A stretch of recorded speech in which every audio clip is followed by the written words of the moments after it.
driving in the car to work at like 5 a.m. in the morning, and Human came on by The Killers, and I was just listening to it and hadn't heard it for a while. And then I started thinking about the lyrics in Battlestar Galactica, which I was currently watching, and then I was like, are we human? That same night, maybe, you might have, like, Google chat me. I remember I was packing because I was leaving the next day for Dubai, and she was on chat, and she was like, hey, what do you think about a musical parody? I was like, oh my God, that sounds exciting. And I was like, what song were you thinking? And she told me, and I was for it. I like that song.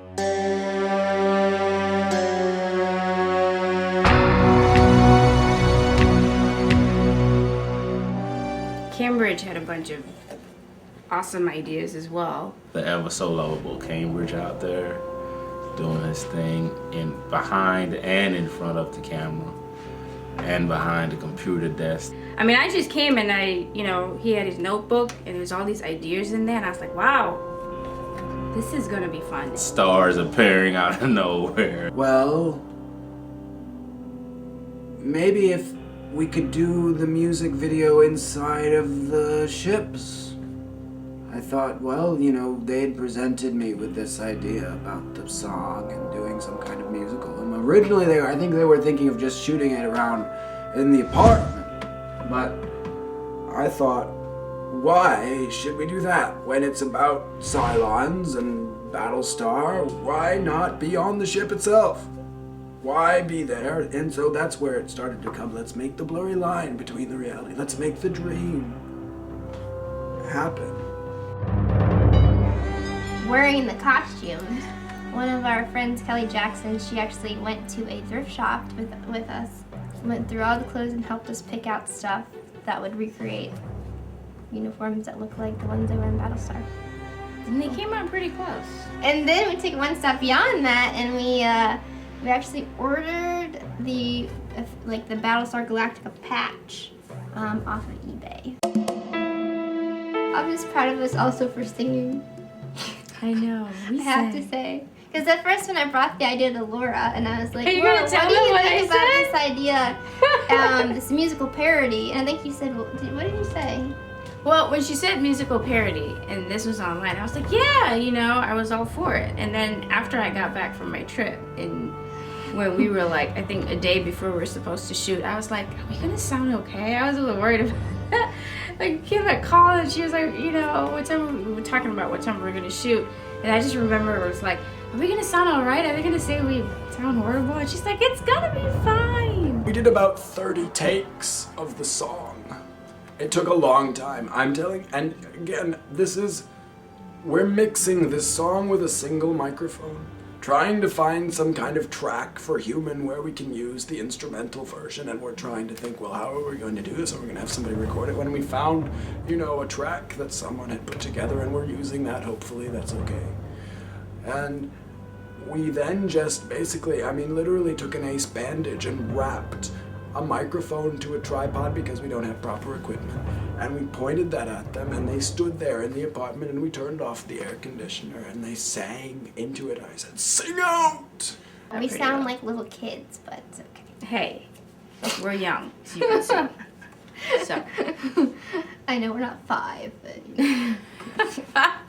We then used those tracks and took the pieces that would work and put them together, and they sang very well, but to get the best pieces, you put them together like that, and then they're mixing it and trying to get the sounds, and Kat is singing a harmony with herself in the headphones. That was the initial challenge, was to try to even get a song. Could we even get a song that would work? If that was sort of the reality check, well, is this gonna even play?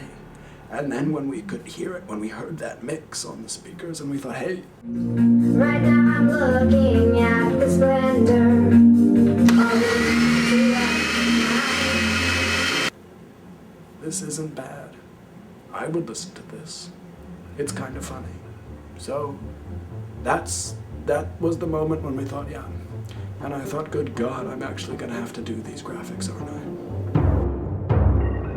In case you didn't notice things hovering around and stuff. most of it, was in front of a green screen, so we had to imagine all the things that were going on, and Like if you're running from something, you know, you gotta imagine that the person's right. And you know, That thing yeah, is behind imagining you. that we are on Battlestar Galactica.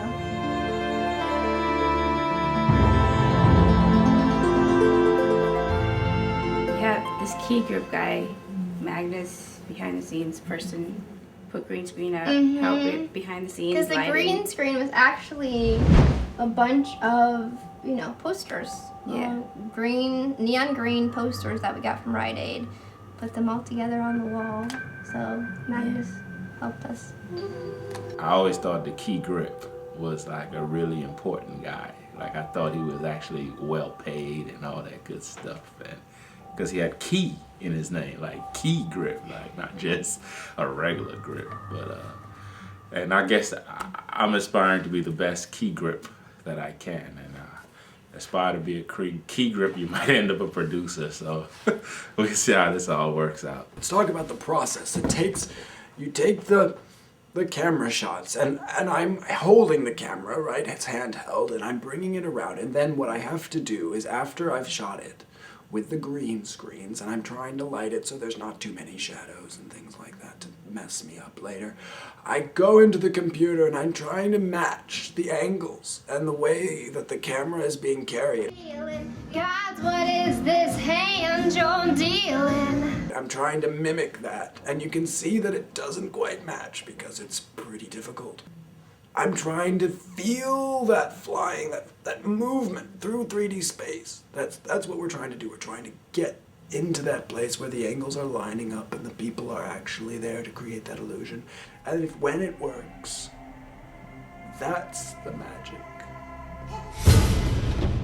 The thrift store where I got the actual like officer pin, rank pin looking things, which were earrings. And one of the guys that worked there, somehow we got into discussion about Battlestar, and I said what I was looking for, like why I was buying the pins.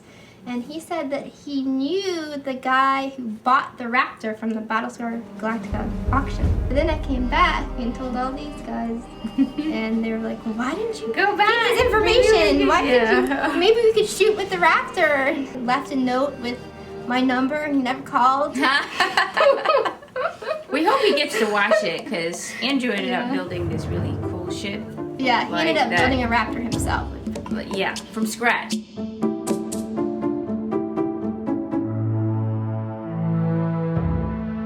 There's quite a number of shots in this rec room, which is mimicking the scene in Crossroads Part 2 when the 4 of the final 5 Cylons are switched on.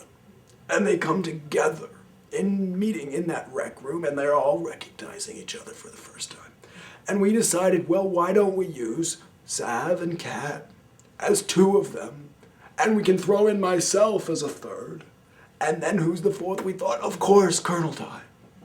And so that way we even blur the lines not only between the apartment and the computer world, but also the real Battlestar, the real place, is all there in a 4-walled scene. The 4th wall's not even there. It's gone. It's Colonel Ty. Are we human? Or are we Cylon? Are we human?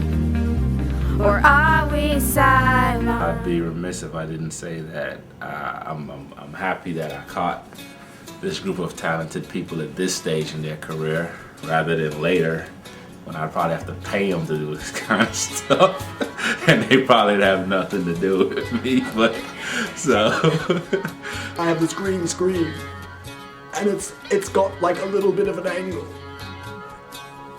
and that's it. It's a corner of an apartment, and it has to be an entire ship. I'm happy that we all kind of grouped up now. I can kind of take this thing wherever we kind of want it. You know, it's a baby. It'll grow. We'll feed it because we eat.